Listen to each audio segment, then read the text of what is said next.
បាទសូមជម្រាបសួរដល់បងប្អូនជនរួមជាមខ្មែរទាំងក្នុងប្រទេសនិងក្រៅប្រទេសជាទីនៅកលឹកហើយនឹងជាទីរាប់អានបាទនៅក្នុងថ្ងៃនេះខ្ញុំបាទសូមនិយាយអំពីរឿងពីយប់មិញនៅសហរដ្ឋអាមេរិកគឺពីម្សិលមិញនៅឯស្រុកខ្មែរ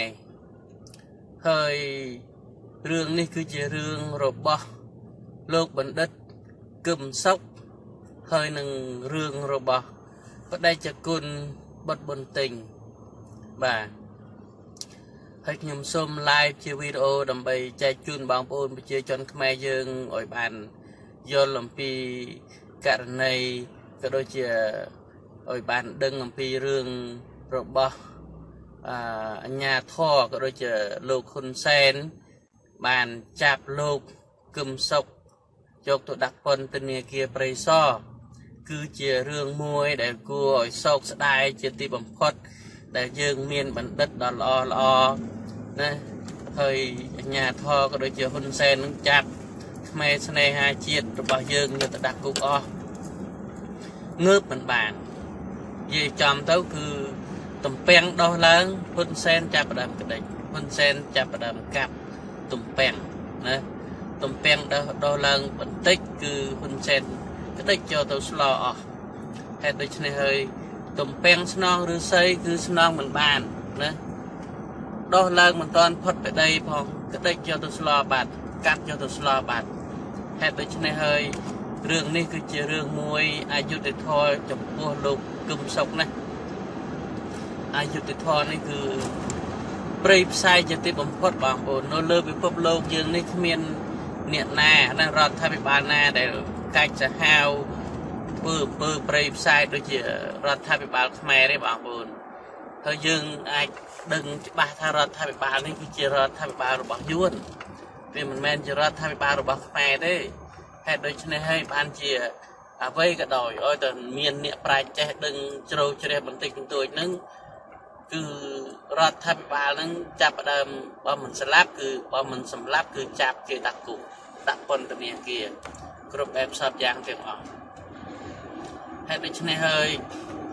រឿងនេះគឺជារឿងមួយដែលខ្មែរយើងត្រូវចងចាំនៅក្នុងទំព័រប្រវត្តិសាស្ត្រហើយគឺជារឿងមួយដែល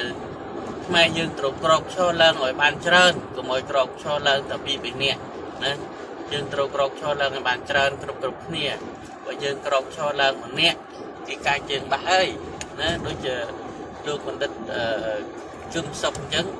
ក្រោកឈរឡើងម្នាក់អញ្ចឹងគេកាច់បំបាក់ចាប់បើយើងក្រោកឈរឡើងព្រមព្រៀងក្រោកឈរឡើងគ្រប់គ្នាហ៊ាននិយាយណាហ៊ាននិយាយហ៊ានតវ៉ាហ៊ានប្រឆាំងជាមួយនឹងអាជ្ញាធរដ៏គេហៅថាព្រៃផ្សាយនេះសួរតើអាជ្ញាធរនឹងហ៊ានគេហៅថាវាចាប់យើងអស់អត់បើយើងម្នាក់យើងក្រោកឈរឡើងគ្រប់គ្នាក្រោកឈរឡើងយើងធ្វើការវិភាគស្រែកឲ្យបានច្រើនគ្នាទៅឡើងនិយាយនឹង Facebook និយាយនឹង YouTube នឹងឲ្យបានគ្រប់គ្នាទៅយើងប្រមូលគ្នាយើងឡើងមកនិយាយគឺយើងហ៊ាននិយាយឲ្យត្រង់កុំឲ្យយើងខ្លាចណាបើយើងធ្វើគ្រប់គ្នាសុរតើរដ្ឋាភិបាលនឹងវាចាប់ពីណាណាវាចាប់ពីណាហើយនៅស្រុកខ្មែរយើងនិយាយអំពីនៅស្រុកខ្មែរអ្នកវិភាគនយោបាយហ្នឹងគឺមានតិចជាទីបំផុតដែលខ្ញុំមិនដែលឃើញនៅប្រទេសនីមួយគឺមានអ្នកវិភាគនយោបាយច្រើនណាស់តែគេផ្សេងនោះមានតែប្រទេសខ្មែរទេដែលមានអ្នកវិភាគនយោបាយឡើងមួយលឹមគេចាប់ឡើងពីរគេចាប់ឡើងមួយគេសម្លាប់ឡើងពីរគេសម្លាប់ចុះបើយើងឡើងមកវិភាគឲ្យច្រើនគ្នាមកទៅណាយើងឡើងមកវិភាគឲ្យគ្រប់គ្នាណាដើម្បីគេហៅថាសុរតើបើយើងវិភាគគ្រប់គ្នាអញ្ចឹងវាចាប់ពីណាខ្លះ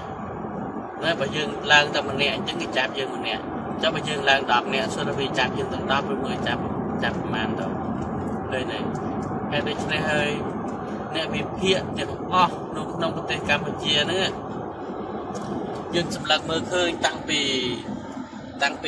ដើមមកឃើញលោកបណ្ឌិតកែមលីណាហើយលោកតាឡាវម៉ុងហាយតែយើងធ្លាប់តែឃើញគាត់វិភាគនៅក្នុងប៉ុស្តិ៍វិទ្យុអស៊ីសេរីហើយបន្តមកទៀតមិនមានប្រមាណទេតិច តិចគឺជាគេហៅថាតិចនេះគឺតិចបំផុតណាសម្រាប់ប្រទេសមួយអញ្ចឹងយើងគេហៅថាយើងមិនអាចមានអ្នកវិភាគតិចដល់ម្លឹងទេយើងត្រូវតែមានអ្នកវិភាគបានច្រើនមែនតើហេតុដូច្នេះហើយយើងត្រូវតែធ្វើការគេហៅថារិះគន់ឲ្យបានគ្រប់គ្នាហេតុដូច្នេះបានយើងអាចគេហៅថាអាចលាត្រដាងនៅទង្វើដល់ក្របរបស់រដ្ឋាភិបាលនេះបានហើយម្យ៉ាងវិញទៀតអ្នកវិភាគខ្ញុំសូមគេហៅថាវែកញែកអំពីអ្នកវិភាគបន្តិចថ្ងៃនេះខ្ញុំគេហៅថាមានការអាក់អន់ចិត្តជាមួយតាម៉ុងថៃបន្តិចបាទហើយ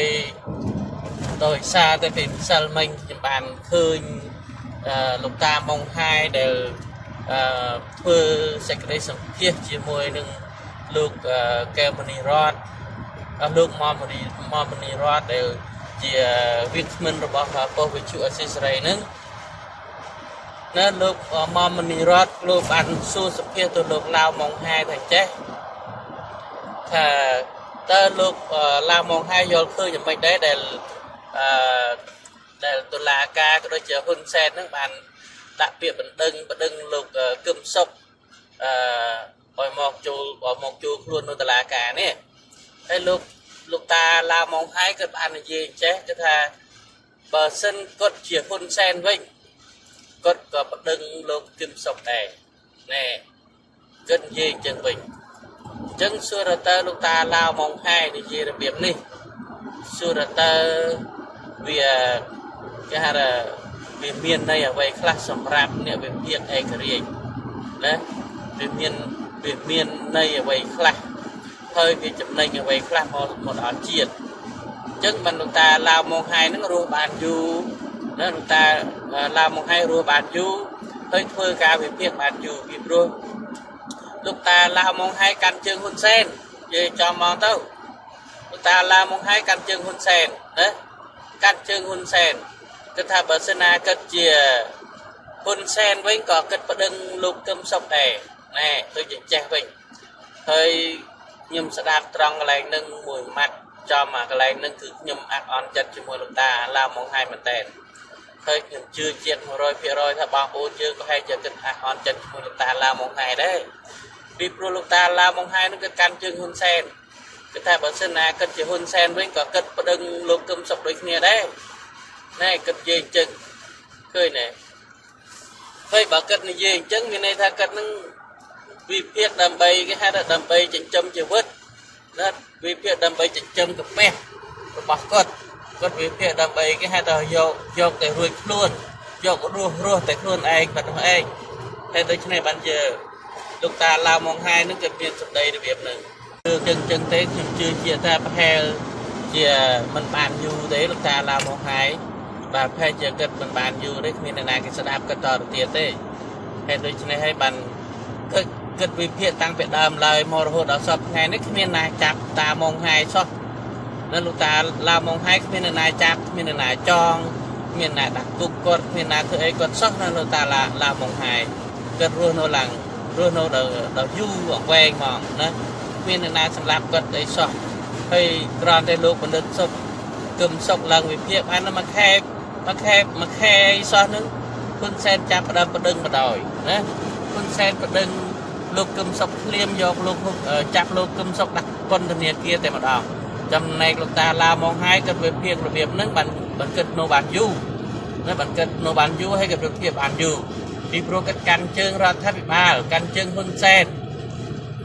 តាឡាវម៉ុងថៃគាត់កាន់ជើងហ៊ុនសែនគាត់កាន់ជើងរដ្ឋាភិបាលអញ្ចឹងมันគាត់រស់នៅបានយូរគាត់រស់នៅបានសុខតែខ្លួនគាត់អញ្ចឹងទៅណាបើនិយាយចំទៅមិនបាច់ធ្វើការវិភាគអីទេតាឡាវម៉ុងថៃអើយណាយើងនិយាយចំអញ្ចឹងមកទៅបាច់ធ្វើការវិភាគអីទេជាជនក៏គេចេះវិភាគដែរក៏គេចេះគិតគូរអំពីរឿងគេហៅថាខុសរឿងត្រូវអំពីរដ្ឋាភិបាលដឹកនាំនៅក្នុងពេលបច្ចុប្បន្ននេះដែរបាច់តាឡាវម៉ុងថៃនឹងមកវិភាគធ្វើអីទេនាំតែគេហៅថាមិនពេញចិត្តណាបាច់ជួលទៅប៉ុស្តិ៍ស៊ីស្រីទៀតទេលោកតាឡាវម៉ុងថៃខ្ញុំសូមផ្ដាំតាអញ្ចឹងណាកុំអោយគេហៅថាខាត់ពេលវេលារបស់ប៉ុស្តិ៍វិទ្យុអស៊ីសេរីហ แต่โดยเฉพาะให้ลูกตาลาวมองให้บางส่วนลูกตาโน้แต่การจึงหุ่นเซนโน้แต่การจึงรัฐพิบาลจึงมีในท่าลูกตาลาวมองให้หนึ่งหุ่นเซนนั่งเตียต่อมวยได้นะบาลูกตาเยระเบียบนั่นคือnhưng mình bên chặt ta làm một hai xung bên tại mùi bị chọt rồi mình bên chặt tất nhiên bắt chặt mà ác on chặt mà từ số được ta làm một hai gì đây và nhưng chỉ hôn sen còn nhưng bật đừng lục cơm sọc đây vì pro lục cơm sọc nó bàn gì thà rót tha bị ba bằng cơn crom mùi đâm bay một lạp lục của đâm lên kèm này đấy hơi được ta làm một hai gì thà bởi sân nào lục hôn sen mình đơn miền này ta lục hôn sen nó miệng chia ôi mòn sẵn lạc lục mình kèm đầy hơi cho bảo lục hôn sen chỉ niệm sẵn lạc mấy nó lục ta là làm mong hài đấy hơi mình trâm ra lục mình đất kèm lấy mình rụp tê xua là tơ nè niệm sật bạch nhà quan một đất sastra cha khmer sne a chết cột rụp đôi chia lục chia với chia lục chất với thi riêng cái sật bên lê ca cái nhà tôi chơi nick hay nó miền pra song group pra ong nó miền trơn nè để rót tháp bị ba vật chia ôi một sản lát hết tới đây chúng ta làm mong hai mình gì vì đường nâng phong khơi này anh đi hơi cứ chia sạc xây bứt và cọt để rót tháp bị ba mình để rồi khơi cái hai thà mê cái tơ cọt cái mình nhẹ na từng ngọc sầm lấp khmer này hai chiết group chấm non rốt thiết tơ co mà để khơi nên mà để rốt khơi thiết tơ co na khơi thế tới khơi tới sầm lấp khơi là chặt tới lục ta làm mong hai nó còn lục cơm sốc vì thiệt bật nứng lục ta làm mong hai thay bậc nhâm chỉ hun sen bậc nhâm bật đừng lục cơm sốc này nè anh đi cứ chỉ rương mua để cái hai thằng chia chân mình chọn sẽ đạp mình chọn khơi mình chọn lư pi từ đây rồi bao lục ta làm mong hai là việc này tê nhưng mà còn chặt chúng ta làm một hai khăn là bây giờ mình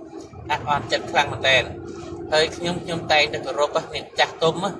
niệm vô bài chặt tôm niệm mê đất non chặt tôm na để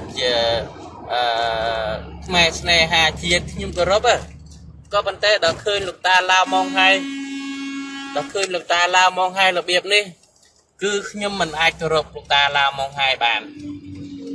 mình ai có rốt lục ta làm mong hai đi thì pro lục ta làm mong hai cái hai ta thôi cả về phía cứ lùm yên tôi tam cái hai tôi tam cầm nứt rồi bao ra thay bị bao tôi tam cầm nứt rồi bao hôn sen hết đôi chân hay bàn dương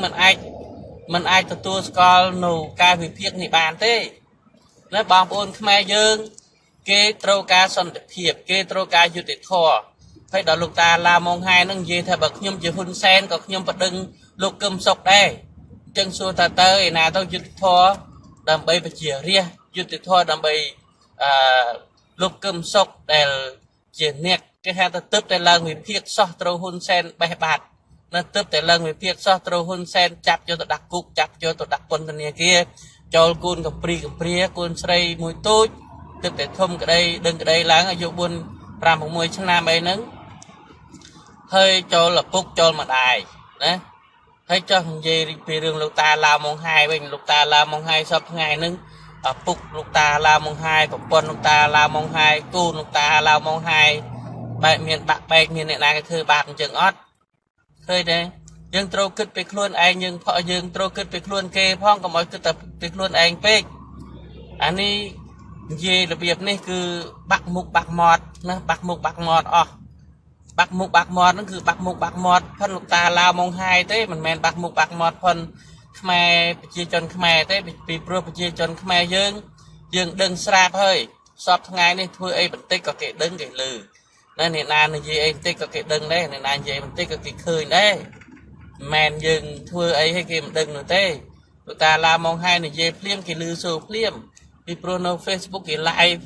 live nó khơi phim này mà đong hay đôi chân này hơi rương rồi bao lục ta làm mong haiនេះគឺជារឿងមួយដែលជារឿងគេហៅថាជារឿងអ្នកវិភាគឯករាជ្យក៏ប៉ុន្តែខ្ញុំមិនជឿថាឯករាជ្យទេរឿងរបស់លោកតាឡាមងហើយនេះគឺជារឿងអ្នកវិភាគគេហៅថាផ្អៀងទៅលើហ៊ុនសែនអ្នកវិភាគផ្អៀងទៅលើរដ្ឋាភិបាលណាធ្វើបាបប្រជារាស្ត្រ ចឹងលោកតាឡាវមកហើយមិនបាច់ចូលមកពោះស៊ីសេរីទៀតទេណាខ្ញុំសូមកងលែងមកវិភាគអីទៀតទៅពីព្រោះគំនិតរបស់លោកតាឡាវមកហើយនឹងគំនិតមិនស្អាតស្អំទេអានេះខ្ញុំសូមនិយាយត្រង់ចឹងតែម្ដងហើយនៅមួយទៀតខ្ញុំសូមនិយាយអំពីរឿងបដិជគុណបុត្របន្ទិញម្ដងណាអស់ពីលោកតាឡាវមកហើយមកដល់បដិជគុណបុត្របន្ទិញបដិជគុណបុត្របន្ទិញគឺជា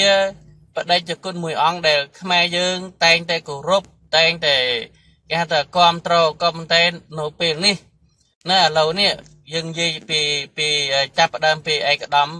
សុំទោសចាប់ផ្ដើមនិយាយពីលោកបណ្ឌិតកែមលីវិញកាលពីបណ្ឌិតកែមលីណាលោកបណ្ឌិតកែមលីនៅរស់ណាលោកបដិជគុណបុត្របន្ទិញតែងតែសេពគប់តែងតែគេហៅថានៅចិត្តលោកបណ្ឌិតកែមលីដែរហើយដល់ពេលបណ្ឌិតកែមលីស្លាប់ទៅណាលោកបណ្ឌិតកែមលីស្លាប់ទៅព្រះអង្គបដិជគុណបុត្របន្ទិញនឹងបង្កើតមូលនិធិដើម្បីគេហៅថាអោយប្រជាពលរដ្ឋខ្មែរទូទាំងពិភពលោកនឹងជួយជាថវិកាដើម្បីគេហៅថាធ្វើបន់សពធ្វើគេហៅថាធ្វើជានិមិត្តរូបក៏ដូចជាធ្វើជាស្ពាន់ណានិមិត្តរូបជាស្ពាន់ដើម្បីដាក់តាំងនៅកន្លែងណាមួយចឹងហើយធ្វើណាបង្កើតមូលនិធិដើម្បីគេហៅថាធ្វើអ្វីម្យ៉ាងដើម្បីទុកសម្គាល់ជាផុសតាងក៏ដូចជាសម្គាល់ជានិមិត្តរូបដើម្បីគេហៅថាដាក់តាំងនៅទីលានជាតិធិបតីឬមួយក៏ដាក់តាំងនៅកន្លែងណាអញ្ចឹងក៏ប៉ុន្តែយើងសួរថាណាលុយថវិកាទាំងអស់ដែលប្រជាជនខ្មែរទូទាំងពិភពលោកនឹងជំនួយក៏ដូចជាជួយកុសលជួយគេហៅថាជួយចូលទៅមូលនិធិនឹងរាប់សែនដុល្លារហើយសួរថាតើឥឡូវនេះភ្នោខ្មោចរបស់ឧត្តមបណ្ឌិតកែមលីដេកខ្សាច់ចាក់ពីលើនឹងពេញភ្នោខ្មោចរបស់លោកឧត្តមបណ្ឌិតកែមលីណាលោកឧត្តមបណ្ឌិតកែមលីសពថ្ងៃនេះដេកហាលភ្លៀងហាលថ្ងៃណាហើយចាក់ដេកខ្សាច់ពីលើនឹងអត់មានឃើញភ្នោអត់មានឃើញអីទាំងអស់លុយគេហៅថាថវិកាទទួលបានរាប់សែនដុល្លារថវិកាដែលបង្កើតមូលនិធិនោះទទួលបានរាប់សែនដុល្លារសួរទៅថវិកាទាំងអស់នោះរត់ទៅណាអស់ឬមួយក៏លុយនោះវាមានស្លាបវាចេះហោះឬមួយក៏លុយនោះវាមានជើងវាចេះដើរវារត់ចូលបដិជគុណបុត្របន្ទិញអានេះគឺជារឿងមួយដែលជារឿងដែលយើងឃើញគេហៅថាជាក់ស្ដែងដែលបដិជគុណបុត្របន្ទិញធ្វើជាមូលនិធិបង្កើតជាមូលនិធិដើម្បីគេហៅថាប្រម៉ែប្រមូលបច្ច័យក៏ដូចជាថវិកាជុំវិញពិភពលោកហើយទីបំផុតបដិជគុណបុត្របន្ទិញมันបានសម្រេចអ្វីទាំងអស់ណាមិនដឹងលុយទៅណាលុយមិនដឹងទៅណាទេហើយភ្នោខ្មោចរបស់លោកឧត្តមបណ្ឌិតកែមលីនៅហាលវាលហាលថ្ងៃហាលភ្លៀងគ្មានគេហៅថាគ្មានទៅចិត្តហ្មងហើយមិនដឹងទៅណាគ្មានទៅចិត្តហើយម្យ៉ាងទៀតពេលគេហៅថាពេលធ្វើបន់100ថ្ងៃហើយអីហើយអញ្ចឹងទៅបដិជគុណចូលទៅព្រៃទៀតធ្វើឲ្យចូលទៅព្រៃបាត់ឈឹងទៅគ្រាន់តែផុសលោកផុសចាប់ដើមផុសទៀតផុសឡើងលោកកឹមសុខឡើងមកវិភាគបានតែមួយខែតនបានមួយខែផងនៅហ៊ុនសែនចាប់ដើមបដិងលោកកឹមសុខឥឡូវហ្នឹងតឡាការហ៊ុនសែនហ្នឹងចាប់ដើមចាប់លោកកឹមសុខដាក់ពន្ធនាគារហើយចាប់ដើមដាក់ពន្ធនាគារ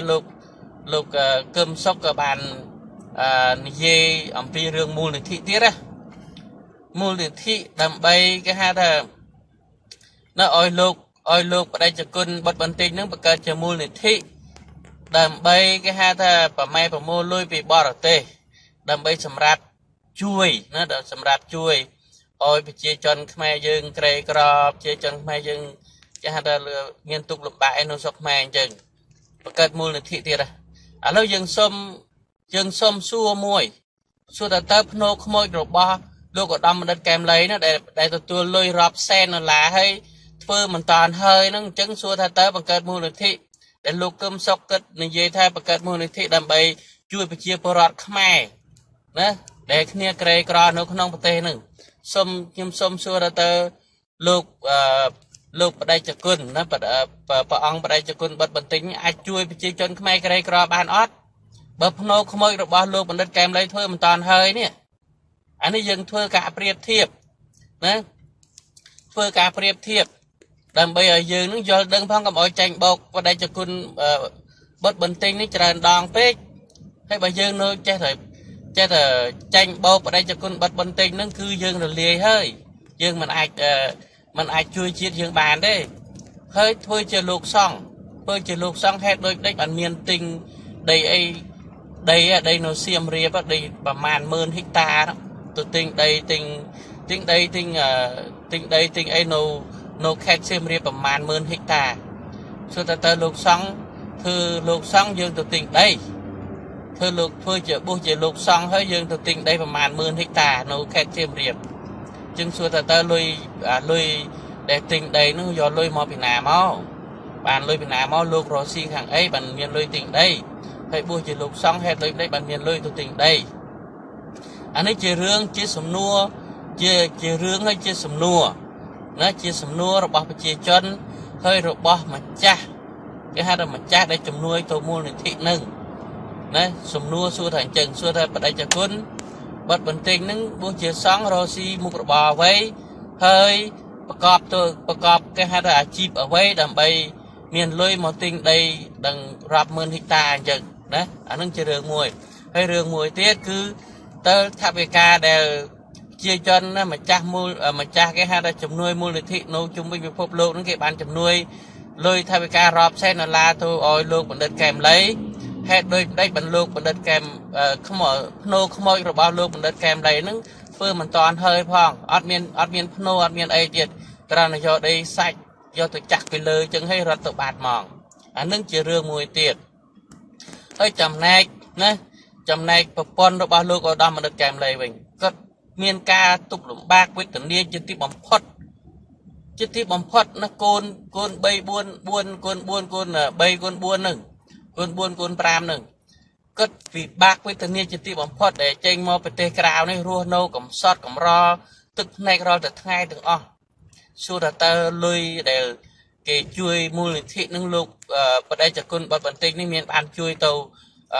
Peria lục sray bu ray chana nâng bàn mà sen ót miền bàn mà sen đấy bảo bột miền bàn mà sen na tông tục oi lục sray bu ray chana nâng á nè cái hạt rùa nâu dạng bị bạc với tần nia trên tim bóng phật nè rùa nâu cái hạt sen bị bạc với tần nia nó miền lôi miền cạc miền ở đây tông hơi miền ông ca na cái chui tiết chân xua là ta cầm ru pi bay nè cầm ru pi bay để dừng cái hai ta sầm lăng mơ khơi nó dừng ai tục chất ở đây cho quân bật một tinh để được tê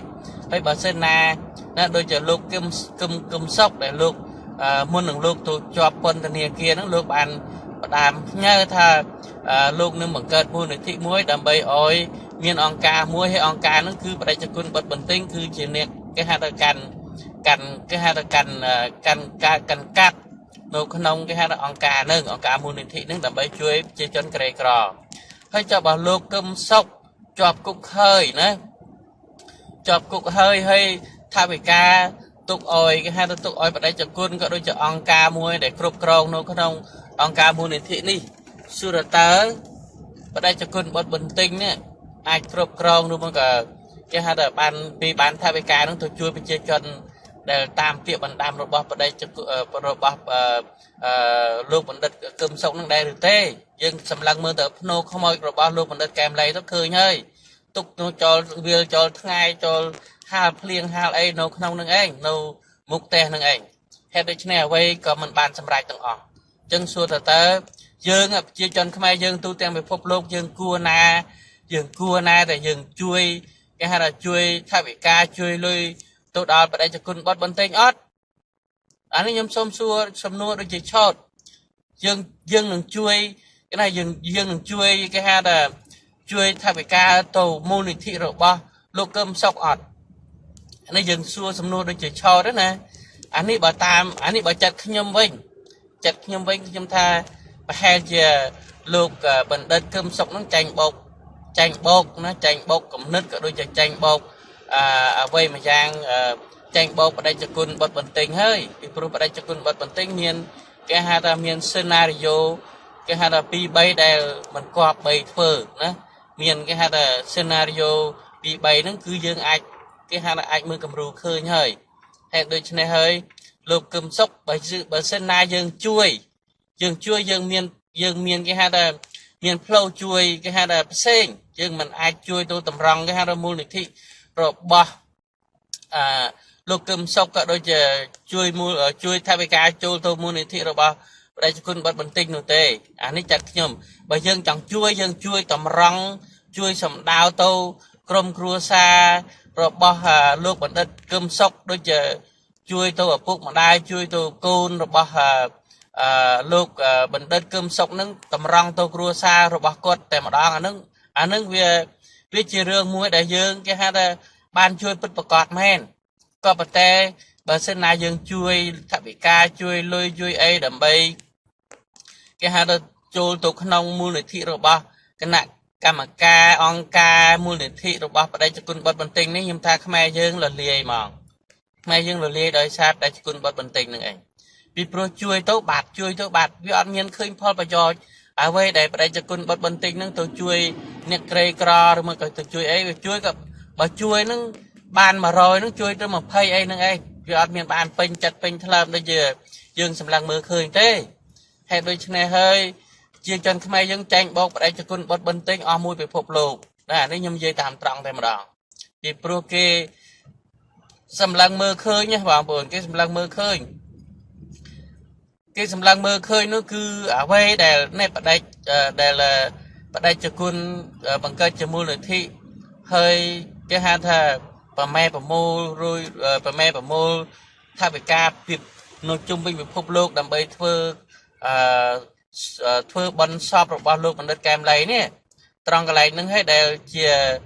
និមិត្តរូបមួយបង្ហាញឲ្យប្រជាជនខ្មែរយើងនៅលើពិភពលោកគេយល់ច្បាស់ថាបដិជគុណបត់បន្ទិញគឺជាព្រះសង្ឃមួយអង្គមិនស្មោះត្រង់ជាមួយនឹងជាតិទេបងប្អូនអានេះខ្ញុំហ៊ានថាមិននិយាយត្រង់ចឹងហ្មងមិនស្មោះត្រង់ជាមួយនឹងជាតិក៏ដូចជាមិនស្មោះត្រង់ជាមួយនឹងខ្មែរស្នេហាជាតិទេបើអ្នកណាទៅសេពគប់ទៅចិត្តព្រះអង្គកាលណាអ្នកនោះហើយដែលអ្នកមានគ្រោះថ្នាក់ហើយវីដេអូកាលមុនក៏ខ្ញុំធ្លាប់បាននិយាយអំពីរឿងនឹងដែរអ្នកណាហ៊ានទៅចិត្តព្រះអង្គបត់បន្ទិញកាលណាគឺមានគ្រោះថ្នាក់កាលនឹងឃើញទេលោកបណ្ឌិតកែមលីទៅចិត្តគេហៅថានៅចិត្តព្រះអង្គបត់បន្ទិញដែរកាលមុនហើយដល់លោកបណ្ឌិតកែមលីស្លាប់ទៅព្រះអង្គបត់បន្ទិញនឹងណាក្រោយពេលស្លាប់ធ្វើបន់100ថ្ងៃព្រះអង្គបត់បន្ទិញថាអាត្មានិមន្តចូលព្រៃទៀតហើយណាអាត្មានិមន្តចូលព្រៃទៀតហើយលែងគេលែងនៅក្នុងក្រុងហើយដល់ពេលគេចាប់លោកគឹមសុខវិមសិលមិញនេះណាបដិជគុណបត់បន្ទិញបានមានសង្ឃដីកាអញ្ចឹងដែរថាអាត្មានឹងនិមន្តចូលទៅព្រៃទៀតហើយទៅនិយាយជាមួយសត្វពីព្រោះសត្វនិយាយឮសូរខ្លាំងជាងលោកគឹមសុខណាសត្វវានិយាយឮសូរខ្លាំងជាងក៏តែគ្មានអ្នកណាហ៊ានធ្វើអីសត្វចំណែកលោកគឹមសុខនិយាយមិនខ្លាំងជាងសត្វផងគេចាត់ណាហើយបដិជគុណបត់បន្តិចនិមន្តចូលទៅព្រៃទៀតហើយឥឡូវយើងចាំមើលតទៅទៀតចុះពេលណាដែលលោកបដិជគុណនិមន្តម្ដងក្រោយនេះគឺមានរឿងអីតទៅទៀតហើយមានអ្នកណាគេចាប់តទៅទៀតយើងសង្កេតមើល2ដងមួយគឺលោកបណ្ឌិតកែមលី2គឺលោកបណ្ឌិតគឹមសុខណាបដិជគុណបត់បន្តិចធ្វើបានសម្រេចតែងចូលទៅព្រៃធ្វើបានសម្រេចតែងតែចូលទៅព្រៃហេតុដូច្នេះហើយអ្វីទាំងអស់គឺវាមានការសង្ស័យនៅក្នុងនឹងច្រើនណាបងប្អូនមានការសង្ស័យច្រើនហើយយើងក៏មិនអាចនិយាយថាសង្ស័យអំពីរឿងអីដែរគ្រាន់តែមានការសង្ស័យប៉ុណ្ណឹងយើងមិនដឹងថាសង្ស័យរឿងអីក៏ប៉ុន្តែអ្វីដែលបដិជគុណបត់បន្ទិញបានគេហៅថាបាន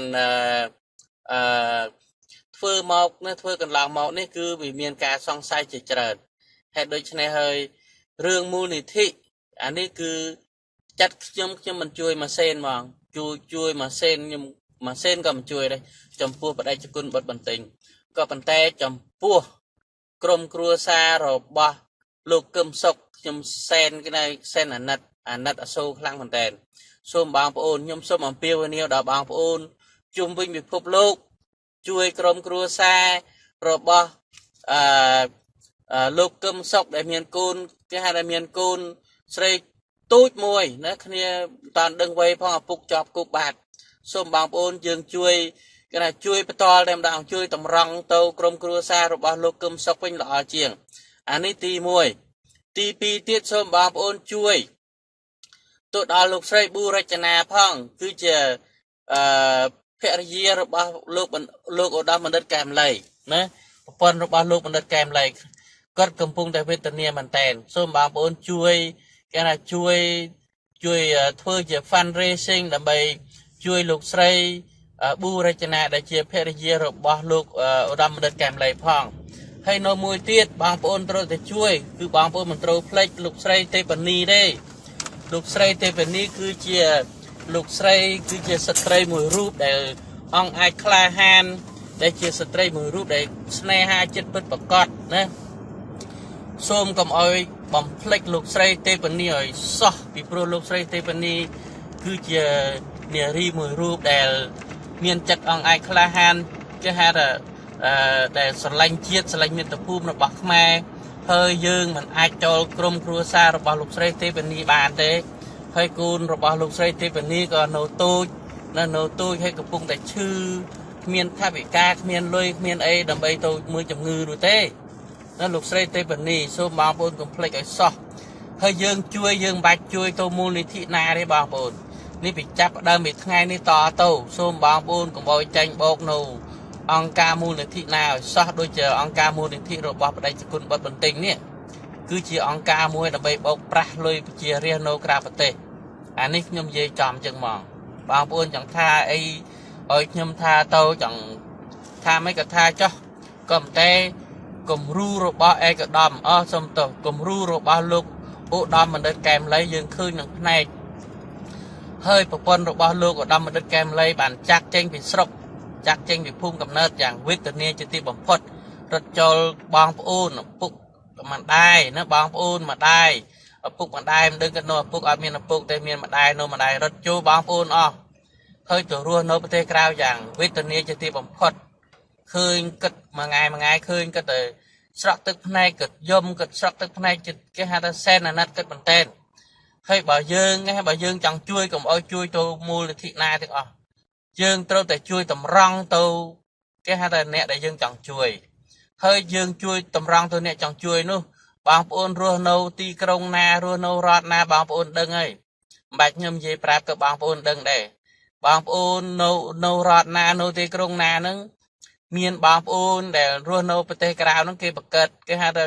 fundraising មិនមែនជាមូលនិធិអីទេគឺគេបង្កើត fundraising ម្ដងអញ្ចឹងទៅរាប់ឧទាហរណ៍បើគេចង់ជួយទៅបងប្អូនណាអញ្ចឹង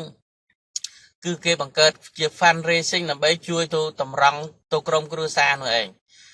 ហើយក្រុមគ្រួសារដែលកំពុងតែវេទនាសពថ្ងៃនេះបងប្អូនឃើញច្បាស់នឹងផ្នែកឯងលោកស្រីទេពនីគិតចូលគេហៅគេចាប់គាត់ដាក់គុកយ៉ាងអណយអធមយ៉ាងអយុត្តិធម៌ដែលគ្មានគេហៅថាគ្មានគេហៅថាអ្នកណាគេហៅថាសម្លឹងមើលឃើញនេះណាគ្មានអ្នកណាសម្លឹងមើលឃើញលោកស្រីទេពនីទេហើយគ្មានអ្នកណាជួយគេហៅគិតអំពីរឿងជួយលោកស្រីទេពនីទៀតឃើញគិតជាប់គុកហើយឡូវនឹងជាប់គុកហើយឃើញនឹងការគិតនៅក្រៅគុកគឺគិតមានសកម្មភាពធ្វើសកម្មភាពដើម្បីរំដោះគេហៅថាប្រជាពលរដ្ឋរំដោះគេហៅថារំដោះជាតិក៏ដូចជាធ្វើសកម្មភាពដើម្បីជួយគេហៅថាខ្មែរដែលក្រីក្រគេហៅថានៅក្នុងតំបន់បឹងកក់ហ្នឹងដែលគេអូសយកដីធ្លីហ្នឹងធ្វើរហូតមិនខ្លាចស្លាប់មិនខ្លាចគុកមិនខ្លាចអ្វីទាំងអស់តស៊ូជានិច្ចដើម្បីគេហៅថារកយុត្តិធម៌ហេតុដូច្នេះហើយបងប្អូនបើចង់ជួយគឺបងប្អូនត្រូវតែជួយតម្រង់ទៅម្ចាស់គ្រួសារនឹងតែម្ដងហើយខ្ញុំសូមផ្ដាំទៅបងប្អូនថាបើបងប្អូនជួយទៅមូលនិធិរបស់បដិជគុណបុត្របន្ទិញនឹងដូចបោះសាច់ចំមាត់កពើអញ្ចឹងដូចបោះសាច់ចំមាត់ខ្លាអញ្ចឹងបងប្អូនវាអត់បានការទេហើយបដិជគុណបុត្របន្ទិញឥឡូវយើងសូមនិយាយអំពីបដិជគុណបុត្របន្ទិញម្ដងសួរទៅបដិជគុណបុត្របន្ទិញនេះណា ការពារព្រៃឈើកន្លែងណាគឺអស់កន្លែងនឹងការពារព្រៃកន្លែងណាគឺអស់កន្លែងនឹងនេះការពារនឹងដូចទូខ្លំមើលឲ្យហ៊ុនសែនឬមួយក៏ទូខ្លំមើលឲ្យពួកអាចរនឹងវាមកកាប់ទេមិនទៅការពារព្រៃឈើទេ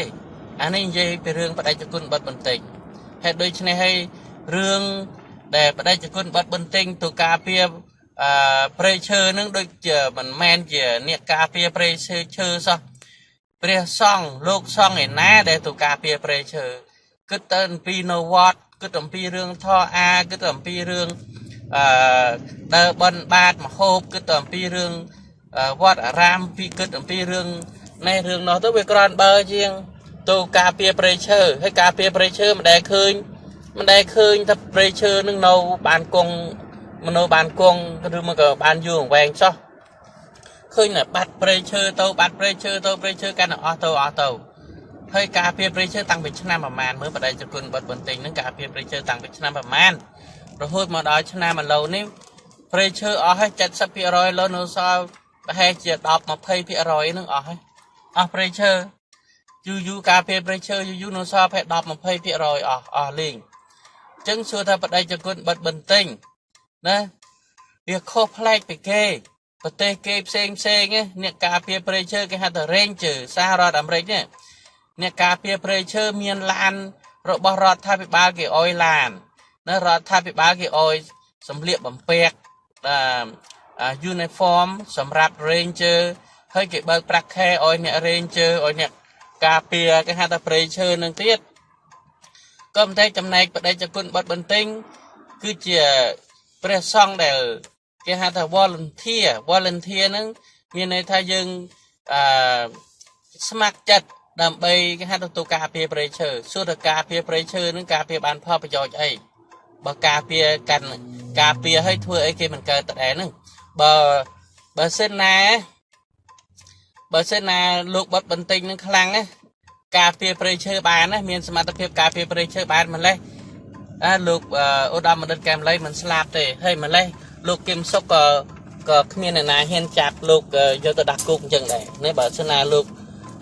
ដេចគុណបិទបន្ទិញនឹងខ្លាំងអានេះខ្ញុំសូមនិយាយចំអញ្ចឹងមកហើយបើសិនណាលោកបិទបន្ទិញនឹងខ្លាំងគឺអាចការពារប្រជាជនអាចការពារគេហៅថាអ្នកដែលកំពុងតែមានគេហៅថាវិបត្តិដូចជាវិបត្តិហ្នឹងគឺវិបត្តិដែលគេចោទទេមិនមែនវិបត្តិអ្វីដែលយើងធ្វើខ្លួនឯងទេណាលោកបិទបន្ទិញអាចការពារបានហើយដូចលោកស្រីទេប៉ានីអញ្ចឹងសួរទៅបដិជគុណបិទបន្ទិញហ្នឹងការពារលោកស្រីទេប៉ានីអុយគេហៅថាឲ្យចេញពីគុកបានអត់ឬមួយក៏ជួយលោកស្រីទេប៉ានីឲ្យចេញពីគុកបានអត់ឬមួយក៏ជួយលោកគឹមសុកនឹងឲ្យចេញពីគុកអត់ណាបើលោកខ្លាំងហើយ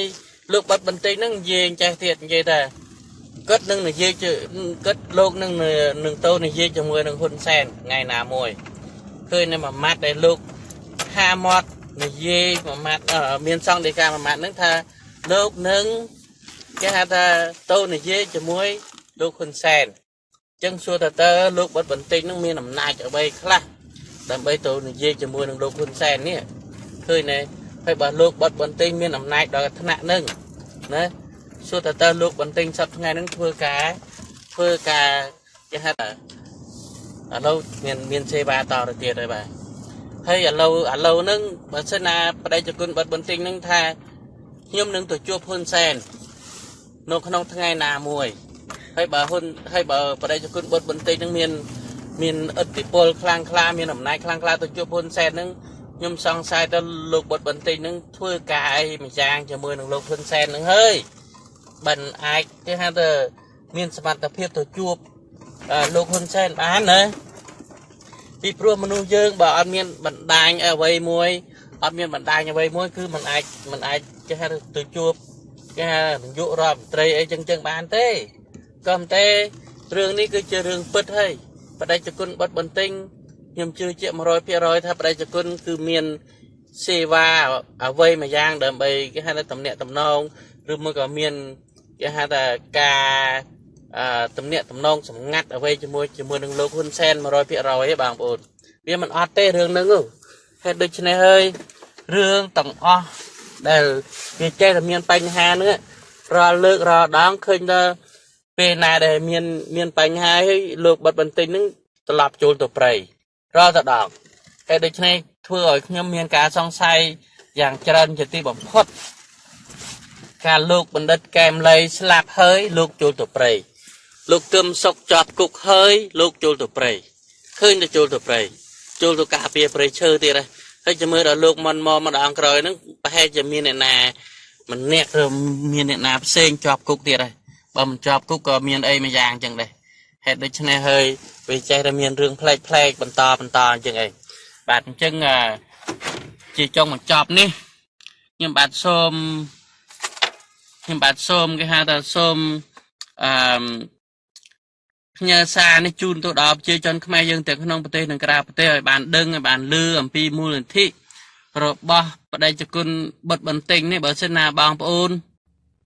មានចិត្តសុធាជ្រះថ្លាចង់ជួយប្រជារាស្ត្រខ្មែរយើងសូមបងប្អូនកុំអោយជួយលុយក៏ដូចជាថវិកាតម្រង់ទៅមូលនិធិរបស់បដិជគុណបុត្របន្ទិញឲ្យសោះបើបងប្អូនចង់ជួយគឺជួយតម្រង់ទៅក្រុមគ្រួសាររបស់ដូចជាលោកស្រីទេពនីក្រុមគ្រួសាររបស់ឬមួយក៏ម្ដាយរបស់លោកបណ្ឌិតកែមលីបងប្អូនរបស់លោកបណ្ឌិតកែមលីជួយទៅត្រង់អញ្ចឹងហើយនឹងក្រុមគ្រួសាររបស់លោកគឹមសុកណាសូមជួយទៅត្រង់អញ្ចឹងតែម្ដងដើម្បីពួកគាត់នឹងបានទទួលលុយហើយបើយើងផ្ញើទៅតាមមូលនិធិនឹងគេស៊ីថ្លៃការអញ្ចេះថ្លៃការចុះថ្លៃសាំងចេះថ្លៃសាំងចុះស៊ីថ្លៃដំណើរថ្លៃផ្លូវថ្លៃតូនចេះតូនចុះនឹងអស់បាត់ហើយអញ្ចឹងយើងបាច់ជួយតម្រង់ទៅពួកនឹងឯងបាច់ជួយតម្រង់ទៅពួកនឹងឯងសូមទៅបាច់ជួយតម្រង់ទៅបដិជគុណបុត្របន្ទិញនោះទេយើងជួយតម្រង់ទៅក្រុមគ្រួសាររបស់ពួកគាត់តែម្ដងបាទអានេះគឺជារឿងមួយដែលជារឿងគេហៅថាយើងជួយពិតប្រាកដហេតុដូច្នេះសូមបងប្អូនប្រជាជនខ្មែរយើងទាំងក្នុងប្រទេសនិងក្រៅប្រទេសបានជ្រាបផងបាទជាចុងបញ្ចប់នេះខ្ញុំបាទឈ្មោះឆើយសូមអរគុណហើយសូមជម្រាបលាបាទ